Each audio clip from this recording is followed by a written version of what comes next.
showbiz.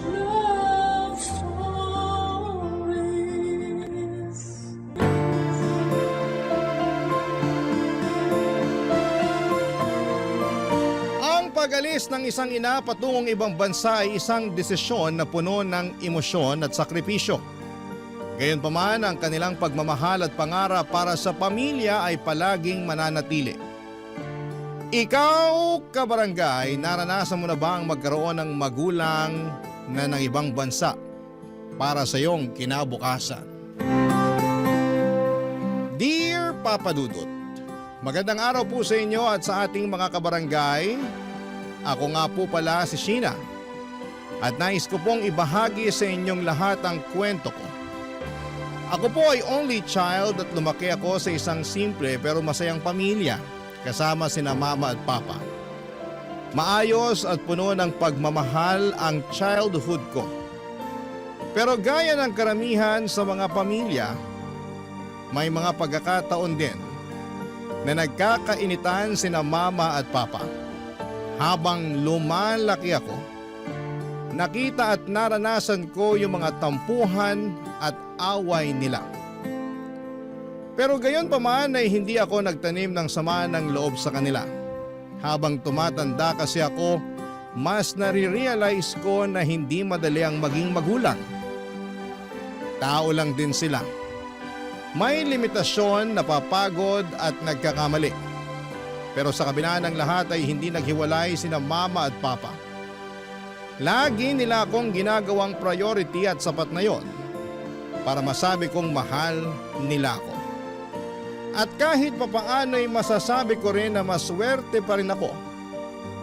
Hanggang sa dumating yung panahon na nawalan ng trabaho si papa. Doon na talaga nag-iba ang takbo ng buhay namin. Unti-unting dumami ang mga utang namin at halos araw-araw na nagtatalo ang mga magulang ko. Lalo na tungkol sa pera. Dumating yung araw na sinabi ni mama na nagbabalak na siyang mag-abroad para makapagtrabaho. Masakit sa akin yon kasi bilang anak, natural lang na ayaw kong mapalayo sa mama ko. Pero alam ko rin na kailangan yon. Kasi kailangan naming bayaran ang mga utang. At kailangan rin ng pangtusto sa pag-aaral ko. Nangako naman si Papa na maghahanap siya ng bagong trabaho para mas makaraos kami kahit papaano. Pagkalipas ng ilang buwan ay dumating na yung araw ng pag-alis ni Mama para makapagtrabaho sa ibang bansa. At kaming dalawa na lamang ni Papa ang naiwan sa bahay. Sobrang lungkot ko noon, pero hindi ako nagtampo. Alam kong ginagawa to ni Mama para sa ikabubuti ng pamilya namin. At yun ang isa sa mga bagay na habang buhay kong tatanawin na utang na loob kay Mama. Pagkaalis ni Mama ay hindi na nag-aksaya ng oras si Papa para kausapin ako. Pinag-usapan namin kung paano na ang magiging takbo ng buhay namin lalo na't ngayon.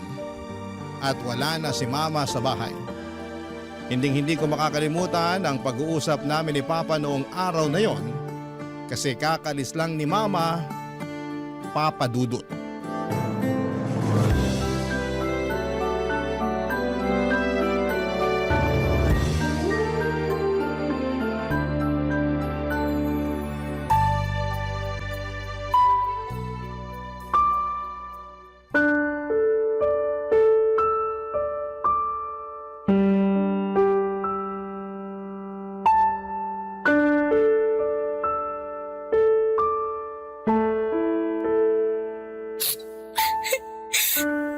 Tahan na, anak. Pa, dapat hinatid na lang natin si Mama sa airport eh. Yung mama mo mismo ang nagsabi na wag na daw natin siyang ihatid. Kasi baka lalo lang daw siyang malungkot sa airport. Isipin mo na lang na ginagawa ng mama mo to para mas guminhawa ang buhay natin at para makapagtapos ka rin ng pag-aaral. At isa pa, may mga utang din kami na kailangang bayaran. Alam ko naman po yun. Pero nalulungkot lang ako Kasi nag-iba na po yung takbo ng buhay natin simula nung nawalan kayo ng trabaho. Kung hindi lang sana kayo nawalan ng trabaho, siguro kasama pa rin natin si Mama hanggang ngayon. Sana maintindihan mo na hindi ko naman ginusto yung nangyari. Palugi na kasi yung hotel na pinapasukan ko noon at kinailangan nila mag-lay off ng mga empleyado. Pero huwag kang mag-alala kasi naghahanap na ako ng bagong trabaho. Ipagdasal mo na lang na sana matanggap ako kaagad. Talagang ipagdadasal ko po yun. Basta ako, kapag nakapagtapos na ako ng pag-aaral, maghahanap ako ng magandang trabaho. Nang sa ganun, hindi nakakailanganin ni Mama ng mga ibang bansa. Diyan ako saludo sa'yo eh. Napansin ko rin na kahit may mga pagkakataon na nag-aaway kami ng mama mo, hindi mo pinabayaan ang pag-aaral mo. Nako, makakaasa kayo na hindi ko talaga pababayaan ang pag-aaral ko kahit anong mangyari. Nga po pala, kumusta naman po yung paghahanap niyo ng trabaho? Ay, ayun. Nakadalawang interview na ako, pero hindi pa rin ako binabalikan eh. Sana pala, hindi na lang ng ibang bansa si Mama. Sana pala, inantay niya na lang kayo na magkaroon ulit ng trabaho. Nako, alam mo naman yung mama mo, napakasigurista. Gusto niya yung habang tumatagal, mas dumadami yung ipon namin. Grabe din pala yung sakripisyo ni Mama para lang masigurado na magiging stable yung buhay natin. Alam mo, isa din yan sa pinag-awayan namin ni mama mo. Ang totoo niyan, pinigilan ko yung mama mo na mag-abroad. Kasi sabi ko sa kanya, makakahanap din ako ng panibagong trabaho. Pero alam mo naman yung mama mo, may katigasan ng ulo at hindi nagpapapigil. Siguro okay na rin to. Kasi alam kong mas magiging magaan na ang buhay natin pagbalik ni Mama. At makakapagtapos na rin ako ng pag-aaral pagdating niya. Tama, yan na lang ang isipin mo para hindi ka na malungkot sa pag-alis niya. Ay, sandali lang. Mukhang may nag-text. Saglit lang, tingnan ko lang to. Sino po yan? Natanggap ako sa restaurant na in-applyan ko. May trabaho na ako. Ha? Seryoso kayo pa? Oo, matutulungan ko na rin ang mama mo sa mga gastusin natin. Masaya po ako para sa inyo. Salamat anak. Lagi mong tatandaan na lahat ng ginagawa namin ng mama mo ay para din sa'yo, okay? Alam ko naman po yun. Kaya mahal na mahal ko kayo eh. Ang sweet naman ng anak ko. Payakap nga. Mahal na mahal din kita, sobra. Nga po pala, kailan kayo magsisimula sa bago niyong trabaho? Sa makalawa na raw. Nga pala, ayos lang ba sa'yo kung may iwan ka mag-isa sa bahay habang nasa trabaho ako? Siyempre naman po. Kaya huwag kayong mag-alala kasi kadalasan nasa school naman ako eh. At isa pa, 19 na po ako. Kaya ko na ang sarili ko. Basta kung may kailangan ka, wag ka magdadalawang isip na tawagan ako, ha? Opo pa. Oh, halika na. Saan po tayo pupunta? Kakain tayo sa labas. May trabaho na ako, di ba? Magsa-celebrate tayo. Pa naman, gagastos pa kayo. Dito na lang tayo sa bahay. Akong bahala dyan. Minsan lang naman mangyari to. Tsaka, mabuti na yung paminsan-minsan nakakakain tayo ng pagkain na mahirap bigkasin. Kayo talaga. Sige po, magbibihis lang ako. Bilisan mo, ha? Kumain kami ni Papa sa isang mamahaling restaurant noong araw na yon para ipagdiwang ang pagkatanggap niya sa bago niyang trabaho. Sobrang saya ko noong araw na yon kasi kahit papaano'y gumaan yung pakiramdam ko. At hindi ko na masyadong naaalala ang pag-alis ni Mama. Sa sobrang busog at saya namin ni Papa noong araw na yon, pag-uwi namin sa bahay ay pareho na lamang kaming napahiga at agad na nakatulog. Pero syempre dumating din yung mga araw na naramdaman ko na wala na talaga si Mama kasi sobrang tahimik ng bahay at ramdam ko talaga yung puwang na iniwan ni Mama. Hindi naging madali ito sa akin kaya palagi kong tinatawagan si Mama. At sa bawat tawag ay parang unti-unti ko nang natatanggap na kailangan naming magkalayo pansamantala. Buti na lang talaga at mukhang masaya at maayos si Mama sa pinagtatrabahuhan niya. at kapag hindi kami nakakapag-usap ni Mama. Lalo na kapag sobrang busy siya ay nilulublob ko na lamang ang sarili ko sa pag-aaral. Iniisip ko na siguro kung magbisi-bisihan ako, mas mabilis lilipas yung mga araw.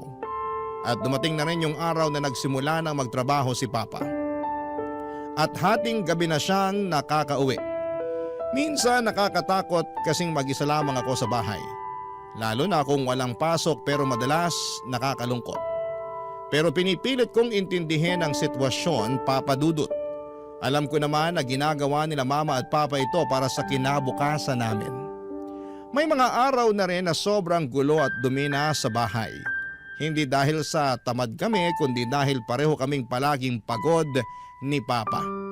Napapansin ko na talaga na may mga bahagi na ng bahay na nababalot na ng alikabok. At yung mga halaman namin sa labas ay parang unti-unti nang nalalanta. Ang totoo niyan, kaya ko namang maglinis. Pero hindi ko lang magawa araw-araw dahil sa dami ng ginagawa ko sa school. Si Papa naman halos hindi na rin makagalaw pag uwi kasi sobrang bilis daw ng takbo sa restaurant na pinagtatrabahuhan niya. Araw-araw siyang pagod. At dahil doon ay hindi na rin siya masyadong nakagagawa ng mga gawaing bahay. At dumating ding ang araw na pinag-usapan na namin ni Papa yung sitwasyon sa bahay.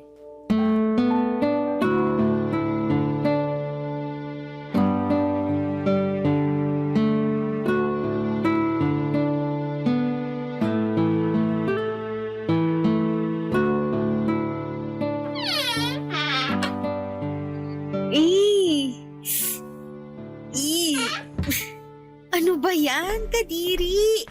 Oh, Sheena, anak. Anong ginagawa mo dyan? Ang baho na nitong cabinet sa ilalim ng lababo. Tapos may mga bubut at ipis na nagsisilabasan. Pasensya ka na talaga kasi sobrang nakakapagod yung trabaho ko sa restaurant. Kaya yan, wala na tuloy akong oras para maglinis. Naiintindihan ko naman po kayo. Ganon din naman ako kasi malapit na po yung midterms namin. Tapos may mga projects pa po ako. Kaya yan, napapabayaan ko na tuloy itong bahay. Sa palagay ko, mas makakabuti kung kukuha tayo ng kasambahay. Ano sa tingin mo? Okay naman po sana sa akin kaso Ano? baka kasi hindi natin mapagkakatiwalaan yan. Ang hirap po kasi magtiwala sa tao na hindi naman natin kaano-ano. Baka pag nakawan lang tayo niyan. Ganito na lang. Maghahanap na lang ako ng agency tapos doon tayo kukuha ng katulong. Okay ba sa'yo yun? Sige po, mas mapapalagay tayo kung sa agency tayo kukuha ng kasambahay. Huwag ka na ring mag-alala kasi ako na din ang kakausap sa mama mo tungkol dito, ha? Makikiusap ako sa mama mo na siya na muna yung sasagot sa sahod ng magiging katulong natin. Kasi alam mo naman, kakasimula ko lang sa trabaho. Basta, mag-focus ka lang dyan sa studies mo, okay? The best talaga kayo! Nga po pala, kumusta yung bago niyong trabaho sa restaurant? Kaya pa ba? Ang totoo niyan, nag-a-adjust pa talaga ako. Iba kasi yung experience ng pagiging supervisor sa hotel at pagiging supervisor sa restaurant. Naku po, yakang-yaka niyo yan! Pa, thank you nga pala ha. Thank you saan? Thank you kasi alam kong pareho kayong nagpapakapagod ni Mama sa trabaho para sa akin. Ano ka ba? Maniwala ka sa akin. Wala akong hindi kayang gawin para sa inyo ng mama mo. Naku, naiintindihan ko na po kung bakit nahulog yung loob ni Mama sa inyo. Aba syempre naman. Pero higit sa lahat, nabudol ko yung mama mo dahil sa gwapo kong to. Nararamdaman niyo ba yun? Yung alin? Yung hangin po. Para na po kasi akong lili pa rin ng hangin sa sinabi niyong yan. Ganun ha? Alam mo bang pinadala sa akin ng mama mo yung allowance mo? Bala ko pa naman sana na ibigay sa'yo ngayon to. Andito na nga sa bulsa ko. Kayo po talaga, hindi na mabiro. Sigurado ako na mahihiya si Ruru Madrid sa kagwapuhan niyo. Akin na po yung allowance ko. Nambola pa talaga. Oh, eto na yung allowance mo. Nga pala anak, kumusta na yung mama mo? Hindi po ba kayo nag-uusap? Nag-uusap naman. Kaso nitong mga nakaraang araw, hindi na ako masyadong nakakapag-update sa mama mo. Kasi sobrang busy namin dun sa restaurant. Nung huli kaming nag-uusap, Binili niya lang sa akin na ibigay ko raw sa'yo yung allowance mo. Naku pa, bumawi kayo. Sige ka, baka magtampo sa inyo si Mama. Ako nga, araw-araw kong tinatawagan si Mama eh. Sigurado naman ako na maiintindihan niya ako kasi busy din naman siya sa trabaho niya abroad. Kung sa bagay. Anyway, mukhang okay naman na po si Mama. Araw-araw siyang nagchat-chat sa akin para kumustahin yung pag-aaral ko. Mabuti naman kung ganun. Alam mo, matagal ng pangarap ni mama mo yung makapagtapos ka kasi hindi siya nakapagtapos eh. Bakit naman po? Hindi pa pala namin nakwento sa iyo yung dahilan kung bakit hindi na nakapagkoleyo yung mama mo. Hindi pa po. Ganito kasi yan. 19 years old lang yung mama mo noon at ako naman 20 years old nung nagpakasal kami. Ang totoo nga niyan, sumalangit nawa ang mga kaluluwa nila. Tutol na tutol yung lola at lolo mo sa pagmamahala namin ng mama mo. Pero talagang ipinaglaban ko yung relasyon namin. Naku po, kayo pala yung dahilan kung bakit hindi nakapagtapos si Mama eh. Nakakahiyamang aminin, pero parang gano'n na nga. Pero maayos naman ang kalagayan natin ngayon. Hindi rin naman tayo namumulubi, hindi ba? Kung sa bagay, basta ako, sisiguraduhin ko po talaga na makakapagtapos ako ng pag-aaral para po sa inyo ni Mama.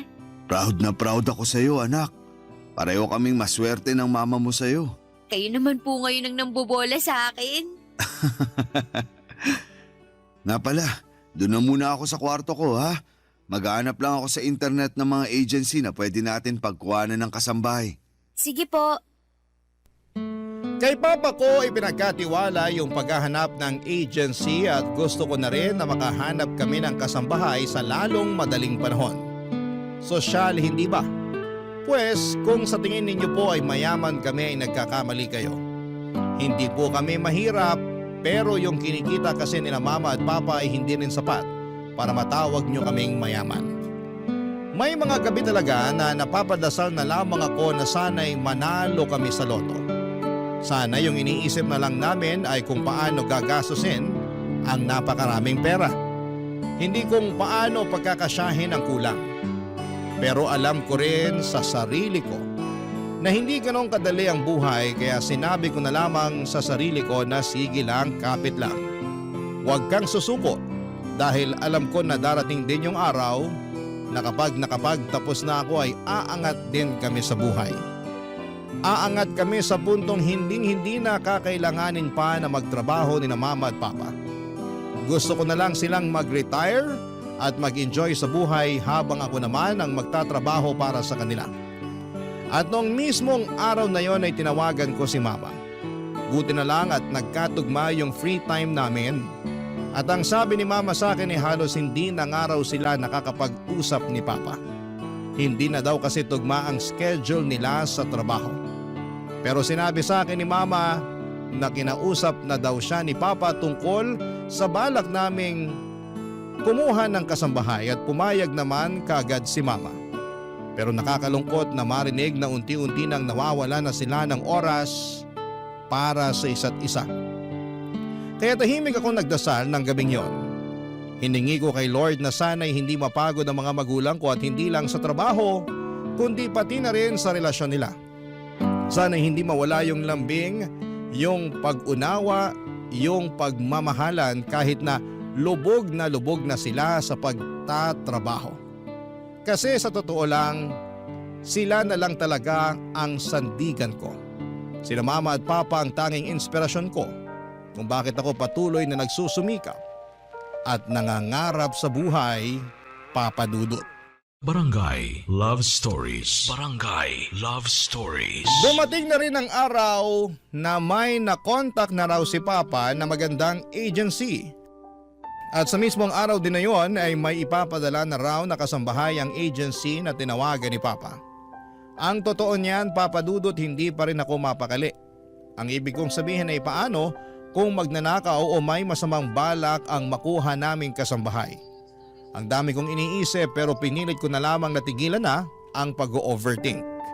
Ang iniisip ko na lamang na sa wakas may makakatulong na rin sa amin ni Papa sa mga gawaing bahay. Na sa wakas ay hindi ko na kailangang tiisin yung baho at dumi ng cabinet sa ilalim ng lababo.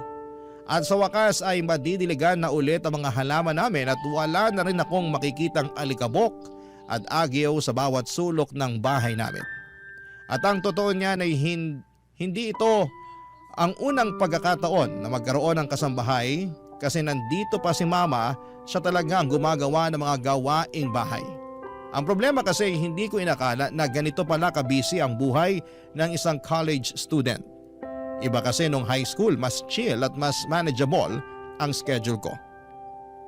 Kaya naman mas nakakatulong pa ako sa mga gawaing bahay.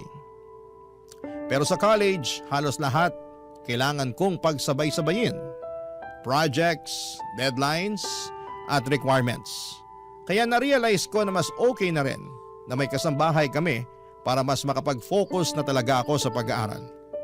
Napaisip nga rin po ako na sobrang swerte pala talaga ng mga Pilipino kasi balita ko mahal daw ang kumuha ng kasambahay sa ibang bansa. Kaya doon ko rin naisip na dapat ay i-appreciate natin ang pagkakataon na may kasambahay tayo. At yun na nga, Papa Dudut. Makalipas ang ilang oras ay dumating na rin yung kasambahay na inaasahan namin ni Papa.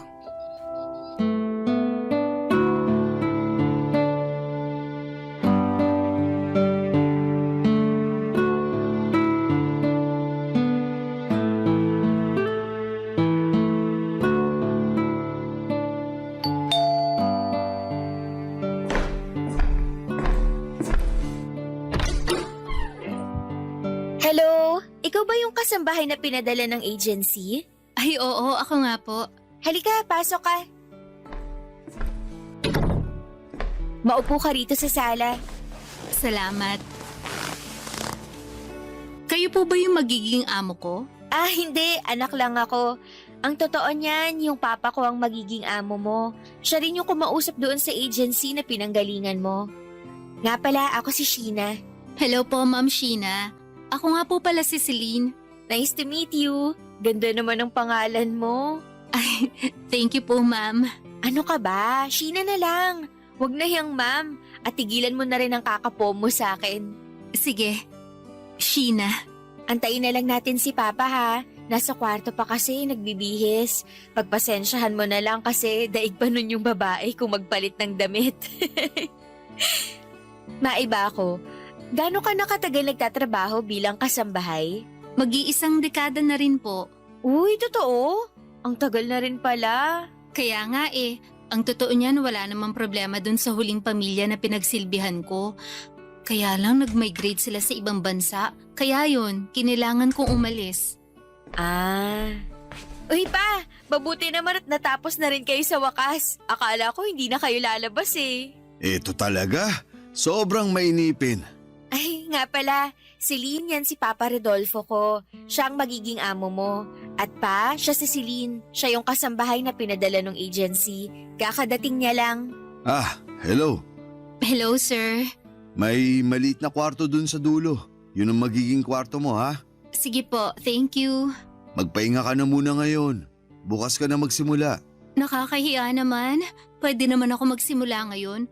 Wala namang problema sa akin yun kasi sanay naman po ako sa gawaing bahay. Nako, Celine, tama si Papa. Huwag ka nang tumanggi. Magpahinga ka na lang muna. Sige po, ma'am.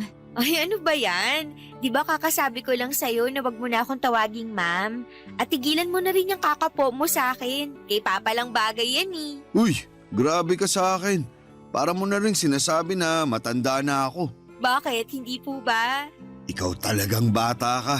Gusto mo bang pabalikin ko na lang si Celine sa agency niya para sa'yo ko na lang ibilin yung paglilinis dun sa maduming cabinet? Ay nako, Celine. Masasanay ka na sa amin kasi ganito talaga kami mag-asara ng Papa ko. Nakakatuwa nga kayong tignan eh. O ayan, dapat ganyan lang. Wala nang po at ma'am, maliwanag. Sige, Sheena. Perfect, di ba? Parang barkada lang. Ay nako. Oh, ikaw na munang bahala dyan kay Celine, ha? Papasok na muna ako sa kwarto. Sige pa. Halika, Celine. Bibigyan kita ng panandaliang house tour. Eto nga pala yung kusina. Pagpasensyahan mo na tong kusina ha, kasi medyo marumi. Ikaw nang bahala dito bukas ha. Huwag kang mag-alala. Bukas na bukas, pakikintabin ko tong kusina nyo. Ay, salamat naman. Alam mo ba, na hate ko talaga yung maglinis ng kusina. Mabuti na nga lang talaga at nandito ka na. Halika, may papakita pa ako sa'yo. Tapos, ito naman yung laundry area. Ayan, dyan ka maglalaba. Maganda yung laundry area nyo ang laki. Bukas sa bukas, sisimulan ko na rin ang paglalaba. Hulog ka talaga ng langit. Dito naman tayo. Tapos yan yung maliit namin na garden. Uy, pasuyo na lang ako sa mga halaman dyan ha. Karamihan dyan, halos hindi pa nga nadidiligan kasi sobrang busy namin ni Papa. Ako na bahala dyan. Ay, oo nga pala, bago ko makalimutan. Pahingi ako ng number mo para makontak ka namin kung sakaling wala kami ni Papa dito sa bahay. Eto yung cellphone ko, pakisave na lang yung number mo dyan. Sige. 0926. Ayan, nasave ko na. Perfect! Ako na rin ang magbibigay kay Papa nitong number mo. Sige na, pumasok ka na dun sa kwarto mo. Magpahinga ka na muna. Papadudod hang ako kay Celine na mga panahon na yon. Maayos niyang nagagawa lahat ng mga gawaing bahay mula sa paglilinis, pagluluto, paglalaba hanggang sa mga maliliit na bagay na minsan nakakalimutan na naming bigyan ng pansin. Wala akong masabi pagdating sa kalidad ng trabaho niya. Kasi talagang maayos at maasikaso siya. Hindi rin siya nagdadalawang isip tuwing may ipapagawa kami sa kanya. Kahit minsan ay sabay-sabay pa yon, kaya niya talagang pagsabay-sabayin nang hindi nagrereklamo. Siguro ay nakakatulong din na bata pa siya. Parang nasa late 20s pa lamang yung edad niya. Kaya may lakas pa at hindi siya kaagad napapagod. Isa pa sa mga pinaka na-appreciate ko kay Celine ay ang pagiging trustworthy niya. Sa tuwing wala kami ni Papa sa bahay, panatag ang loob namin. Walang nawawalang gamit at tuwing umuuwi kami ay maayos ang lahat. Malinis ang bahay, nakahain na ang pagkain at alam niya na kaagad ang gagawin kahit na hindi mo na siya utusan. Kaya kahit papaano ay gumagaan din ang buhay namin dahil sa tulong niya. Lumipas nga ang mga buwan at naging consistent naman ang performance ni Celine. Tahimik lamang siya, hindi madaldal pero kapag kinakausap mo, maayos naman siyang sumasagot at magaling din. Wala kaming naging issue sa kanya kaya siguro'y naging kampante rin kami sa presensya niya sa bahay. Pero isang araw, noong nagpaalam ako kay Papa na mag-overnight ako sa bahay ng kaklase ko para gumawa ng group project. At habang naghahanda ako ng mga dadalhin kong gamit ay napansin ko na nawawala yung flash drive ko. Sobrang importante po noong flash drive na yon kasi doon nakalagay lahat ng mahalagang files ko para sa school. Kaya naman nagpanik na ako at hinalughog ko talaga ang bahay para lamang mahanap yung flash drive ko na yon, Papadudot.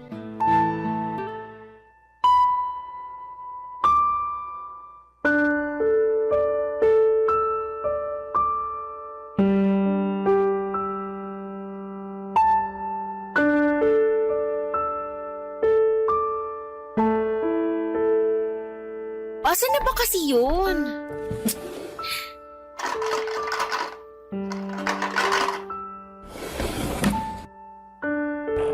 Nak, papasok ako ha. Oh, anong problema? Ba't di ka mapakali dyan? Yung flash drive ko po kasi nawawala eh.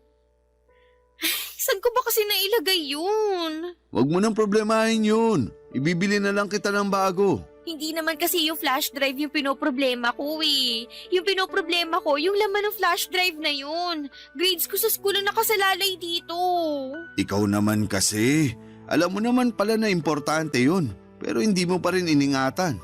Nako pa, mamaya nyo na ako sermonan. Tulungan nyo na lang kaya ako. Celine, halika nga rito. Pambihira ka talagang bata ka. Bakit sir? Ano po yun? May napansin ka bang flash drive dito sa bahay? Ha? Flash drive, yung maliit na sinasaksak sa computer. Wala. Wala ako napapansin na ganyan dito sa bahay. Celine, tulungan mo na nga lang siya sa paghanap ng flash drive niya. Sige po, susubukan kong hanapin sa sala.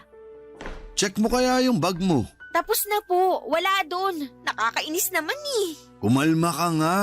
Hinga ng malalim. Baka mamaya nasa bulsa mo lang pala. bulsa. Ay, alam ko na! Oh, bakit? Dala-dala ko nga pala yung flash drive na yun sa school nung isang araw. Nilagay ko yun sa bulsa ng pantalon na sinuot ko. Hala, Oh, ano na naman? baka nalabanan ni Celine yung pantalon ko na yun. Kumalma ka. Puntahan mo na si Celine sa sala. Magtanong ka muna bago ka magwala. Celine! Sandali lang! Hindi ko pa rin nahahanap yung flash drive mo dito sa sala. Yung pantalon na sinuot ko nung isang araw, nalaban mo na ba? Hindi pa.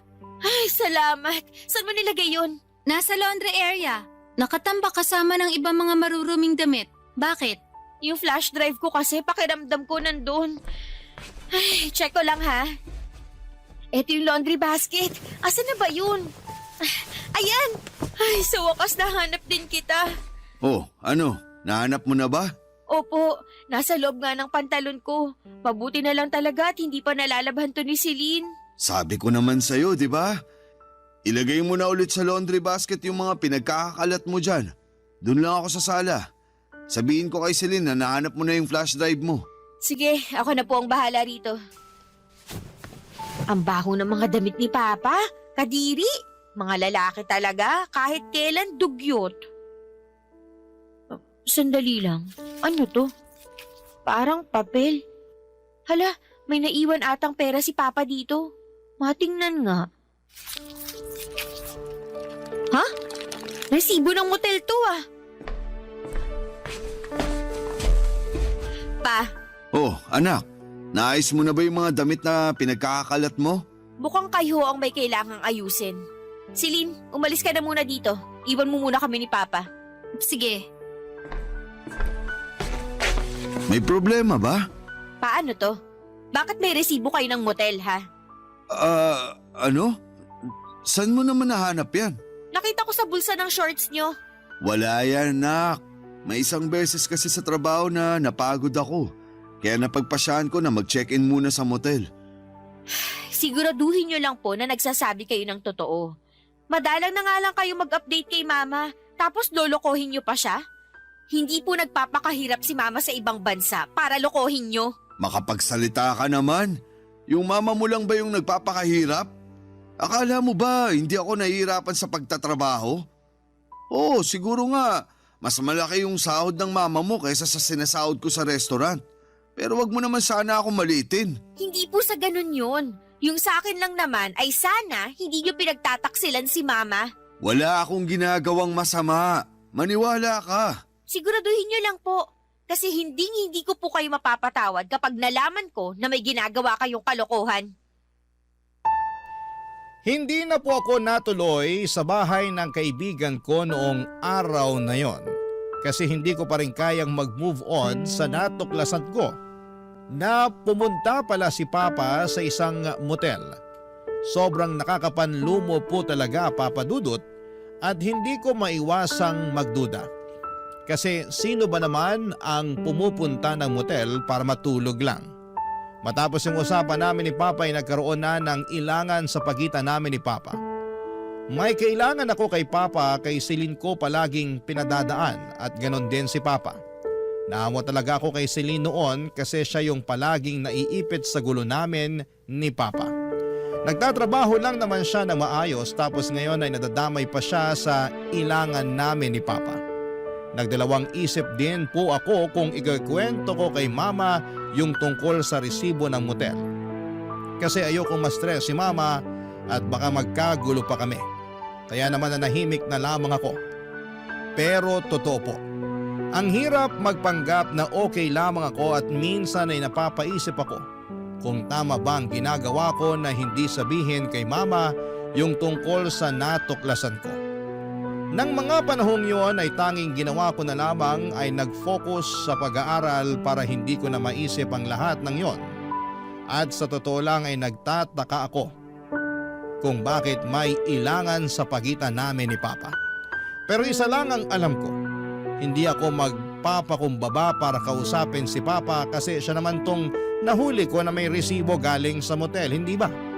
Minsan kahit na nababahala ako sa lahat ng nalaman ko kahit papaano, ay inunawa ko pa rin si Papa kasi baka nga naman may magandang dahilan siya at nagpapahinga lang talaga siya sa motel noong araw na yon.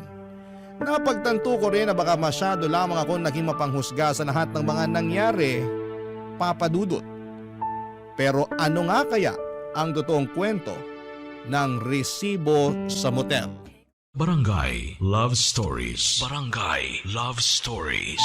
Noong nagkaroon kami ni Mama ng pagkakataon na mag-usap ng mas matagal, pasimple ko siyang tinanong tungkol sa mga pinag-aawayan nila ni Papa noong nandito pa si Mama sa Pilipinas. Kasi Papa Dudut, madalas ko silang marinig na nag-aaway ni Mama pero ni minsan ay hindi ko inalamang kadahilanan. Sabi ko kasi noon ay problema nila yon bilang mag-asawa at ayoko na sanang makialam pa. Pero ngayon, nawala na si Mama at kami na lamang ni Papa ang natira sa bahay, parang nararamdaman ko na may karapatan na akong malaman ang mga bagay-bagay. Kinuwento sa akin ni Mama na matagal na pala niyang may hinala siya na may ibang babae si Papa. Pero palagi raw itong tinatanggi ni Papa.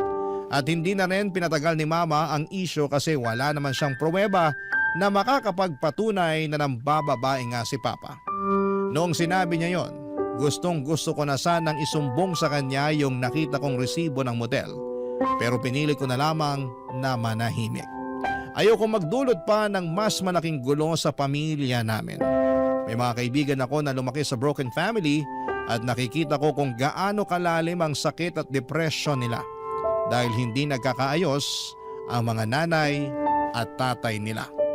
At ayokong maranasan yon, kaya naman nag-decide akong hindi na lamang sabihin kay Mama ang tungkol sa natuklasan ko. Wala rin naman akong solid na pruweba para patunayan na may ginagawang kalokohan si Papa maliban doon sa resibo ng motel. Pero pagkatapos ng ilang araw, Papa Dudut, hindi ko po akalain na ang tadhana na pala mismo ang maghahanap ng paraan para malaman ko ang buong katotohanan. Isang gabi habang natutulog ako ay bigla akong nagising dahil nagutom ako. Lumabas ako ng kwarto at pumunta sa kusina. Hindi rin kasi ako nakapaghapunan noong araw na yon dahil sa dami ng schoolwork ko. Pero ang hindi ko alam ay habang lumalabas na ako ng kwarto papunta sa kusina, tinutulungan na pala ako ng tadhana na matuklasan ang isang bagay na tuluyan ng sisira sa pamilya ko.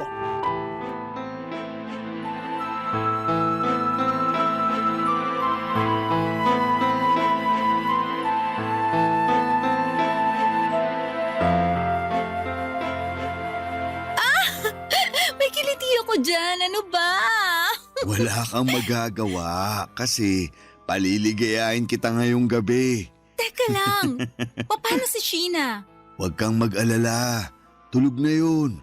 Napagod sa dami ng projects niya. Perfect! Akong bahala sa'yo. Anong ibig sabihin nito?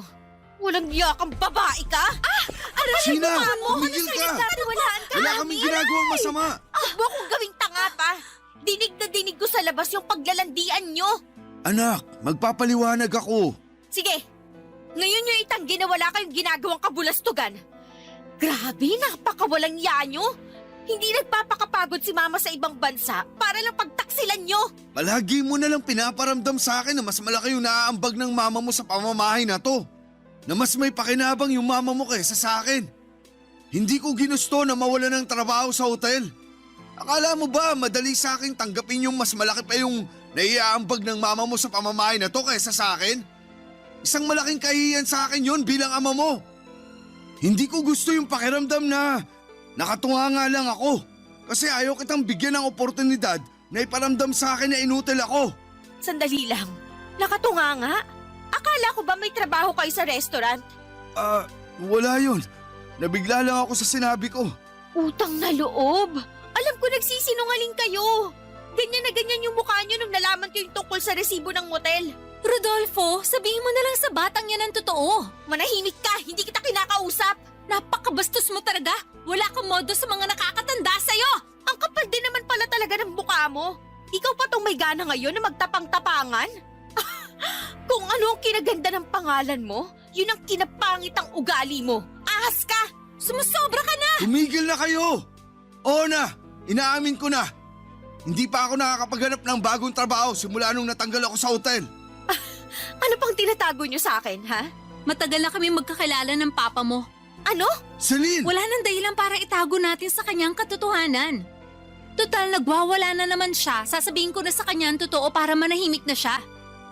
Oo, katrabaho ko ang papa mo sa hotel noon. Ang totoo nga niyan, ideya ng papa mo ang lahat ng to. Siyang nakaisip na pagpanggapin akong katulong nyo.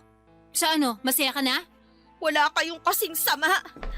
Magsama kayo sa impyerno.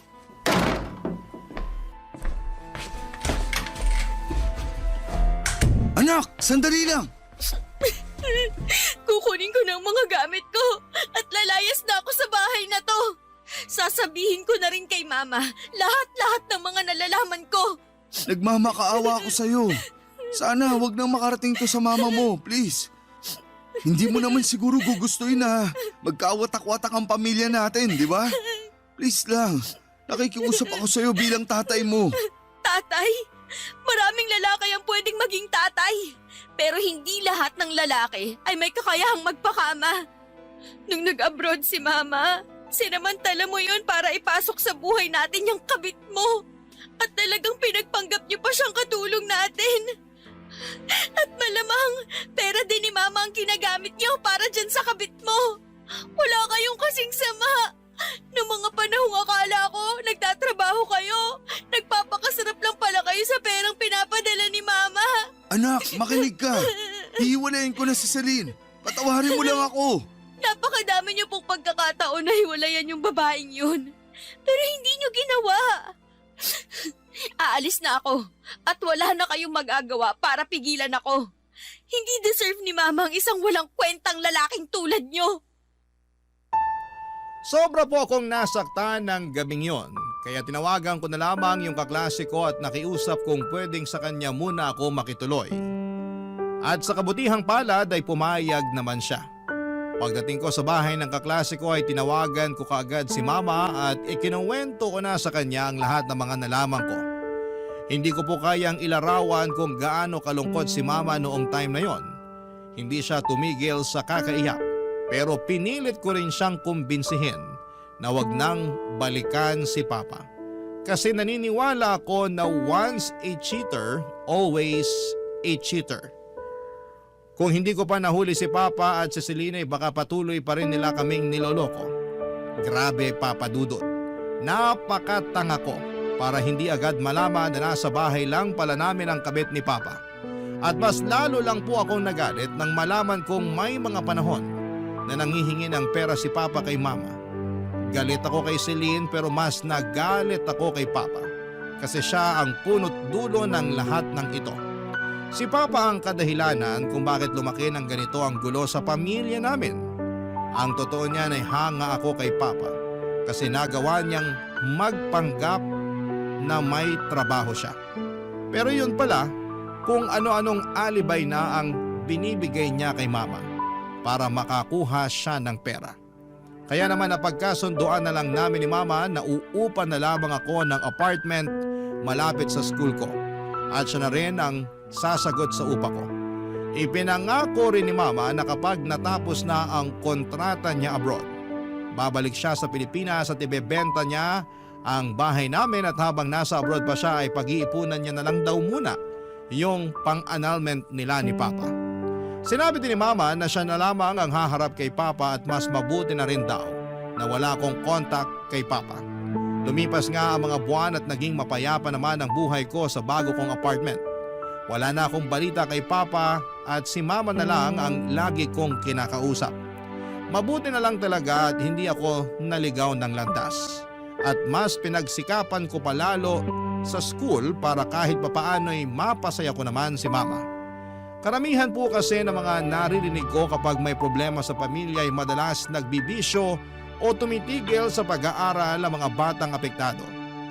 Pero pinili ko pong magpakatatag at magpatuloy sa buhay dahil nandyan pa si Mama na umaasa na makapagtatapos ako sa pag-aaral. Sinabi ko rin sa sarili ko na kapag nakatapos ako ay gagawin ko ang lahat para matulungan si Mama para hindi na siya mapilitang magtrabaho. Naging mapayapa na po ang takbo ng buhay ko hanggang sa isang araw ay may dumalaw sa apartment ko.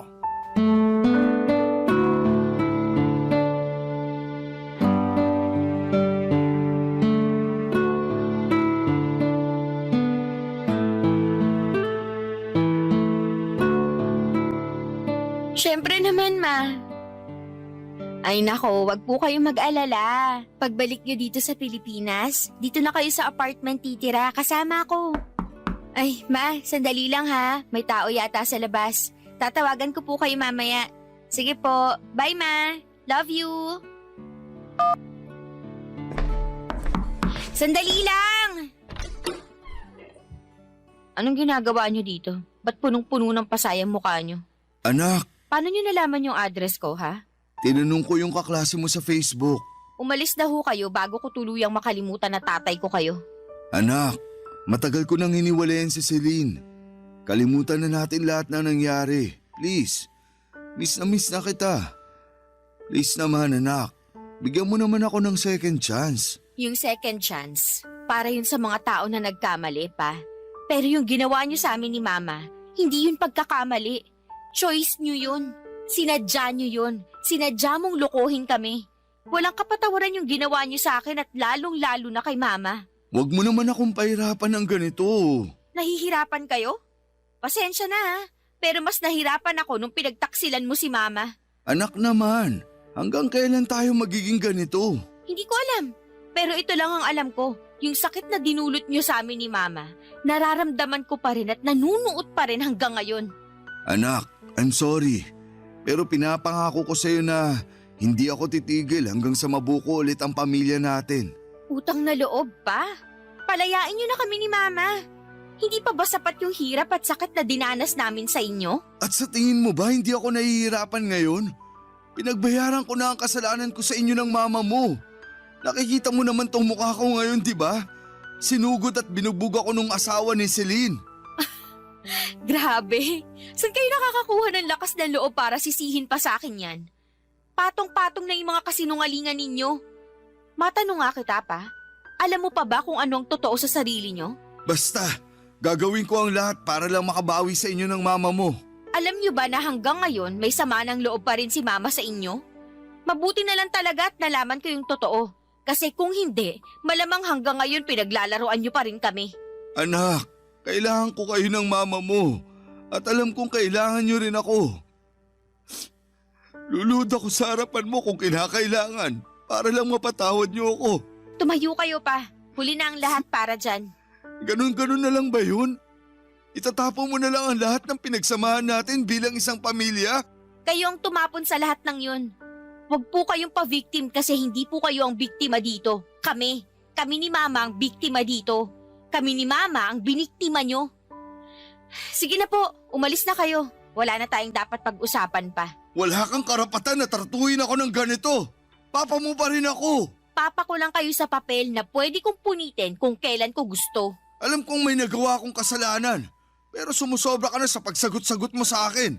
Wala kang galang at respeto sa sarili mong ama. Buong buhay ko minahal at nirespeto ko kayo.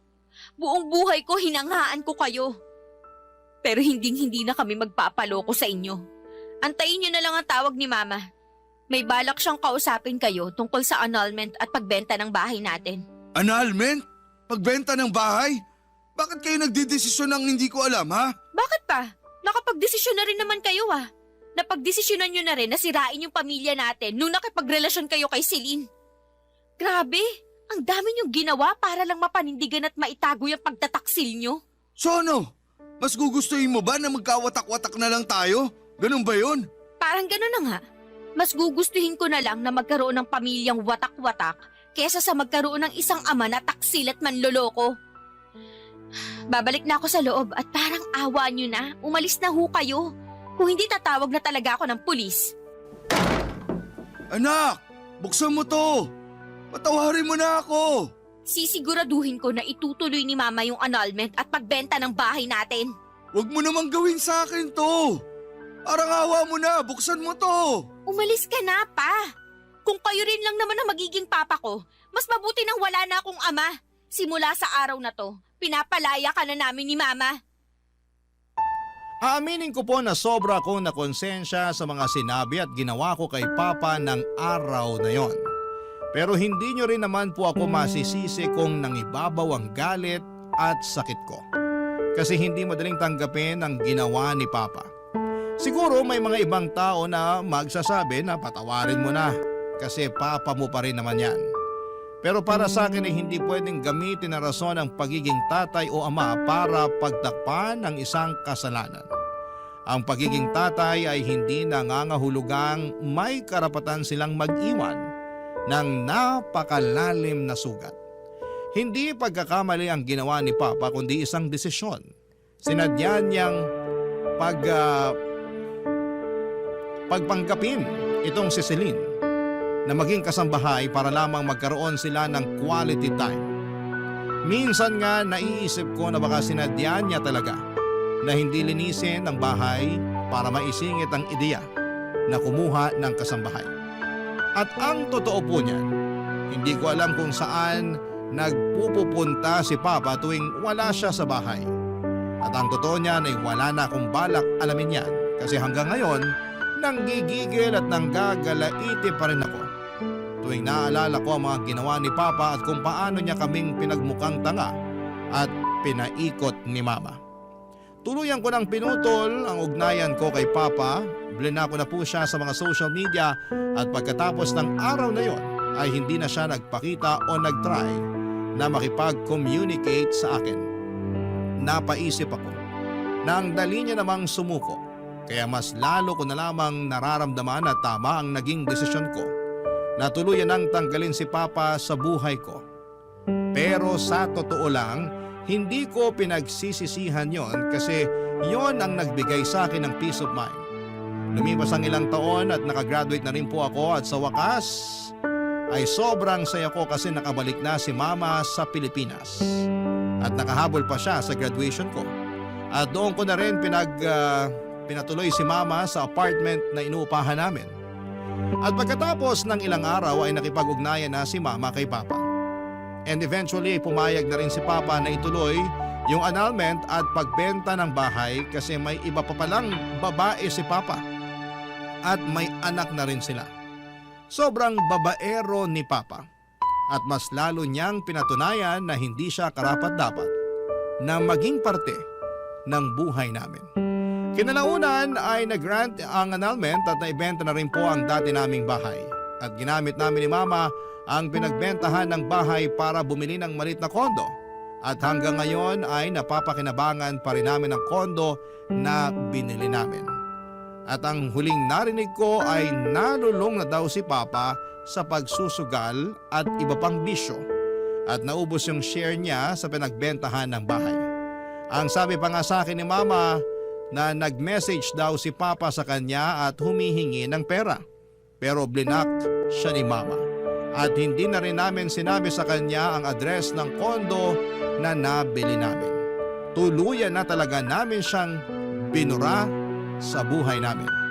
Papa Dudut, alam ko na hindi masaya ang ending ng kwento ng buhay ko pero masasabi ko na at least nakalaya na kami sa buhay na puno ng kasinungalingan at panlilinlang. Maraming salamat po at binigyan niyo ako ng pagkakataon na maibahagi sa inyo ang parte ng buhay ko na puno ng sakit.